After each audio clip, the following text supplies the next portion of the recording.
देखिए, बंगाल में road map या राजनीतिक जो भी है स्थिति का अगर आकलन करें आप, तो बंगाल में राजनीति रोड पे होती है, जमीन पे होती है। तो आगे आने वाले समय में भारतीय जनता पार्टी रास्ते पे रहेगी, रोड पे रहेगी और आंदोलन की मूड में रहेगी, और इसी तरीके से भारतीय जनता पार्टी आगे बढ़ेगी।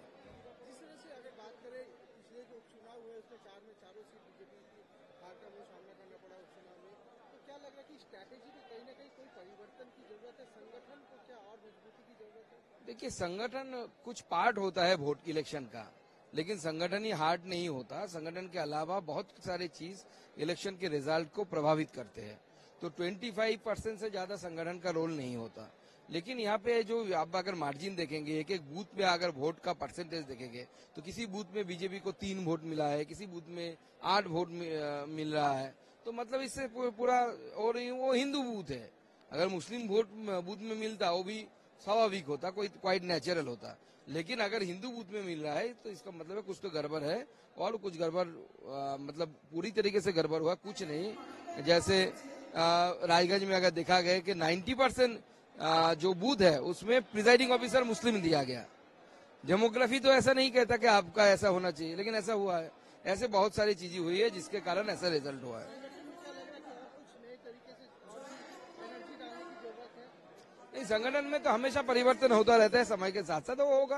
दादा, एक जिस तरह से शुभेंदु साहब जी ने आरोपी हैं, उन्होंने कमेंट रखा था कि सबका साथ विकास बंद करो, जो उन्होंने कहा जो हमारे साथ हम उसके साथ हैं, उसका विकास करें। देखिए, सबका साथ, सबका विकास, सबका विश्वास, ये आदरणीय मोदी जी की सरकार की नीति है। सरकार उसी नीति से चलती है।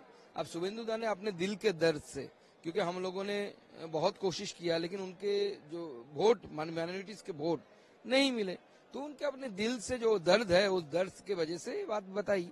लेकिन सरकार चलने के लिए वो नीति है, वो मोदी जी की नीति है, सरकार उसी नीति से चलेगी। माइनॉरिटी को बल बताया जा रहा था कि वो माइनॉरिटी मोर्चा जिस तरह से कह रहे हैं। देखिए, डेलीगेट्स आते हैं इसमें, शुभेंदु दा भी इसमें डेलीगेट है, तो डेलीगेट प्रस्ताव देते हैं। लेकिन पार्टी की जो संरचना है, तो उसमें माइनॉरिटी मोर्चा है, वो तो राष्ट्रीय स्तर की संरचना है, तो उसको मान के हम चलते हैं। तो आगे आने वाले में दिनों में लग रहा है कि और भी अच्छे तरीके से बीजेपी है, अब चुनाव का रोडमैप के 26 का चुनाव। देखिए, आपको लगेगा कि मैं थोड़ा जल्दी बोल रहा हूँ, लेकिन आप धैर्य रखिए।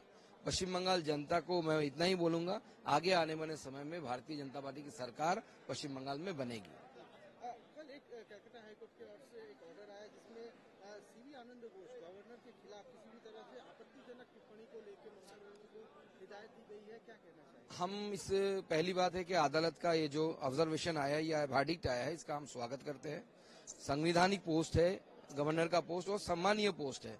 इस पोस्ट के खिलाफ ऐसे चीजें बोलना, अभद्र भाषा या टिप्पणी का व्यवहार करना सही नहीं है। और दुख की बात यह है कि ये सिखाना पड़ रहा है कोर्ट को कान पकड़ के एक मुख्यमंत्री को, जो मुख्यमंत्री संविधान की यानी कॉन्स्टिट्यूशन की शपथ लेता है। तो ये बंगाल के मुख्यमंत्री, और भी बंगाल तो समझते इंटेलेक्चुअल कैपिटल है, अगर उनके मुख्यमंत्री को संविधान सिखाना पड़ रहा है कोर्ट को कान पकड़ के, तो बंगाल की हालत आप समझ ही सकते हैं। 21 जुलाई को जिस तरह से यहाँ पे सेलिब्रेट किया जाता है, दादा क्या कहना चाहेंगे?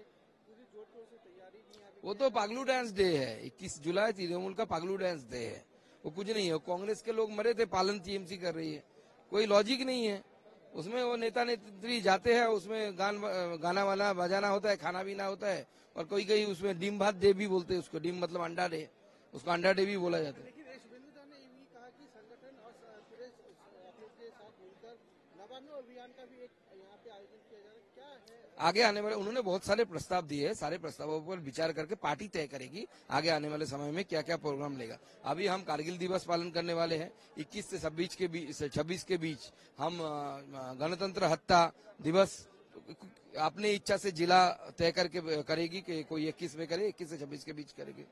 क्या मैसेज देना चाहेंगे आज के संगठन की बैठक के बाद? लग रहा है कि जो एक साथ सब लड़े और आगे आने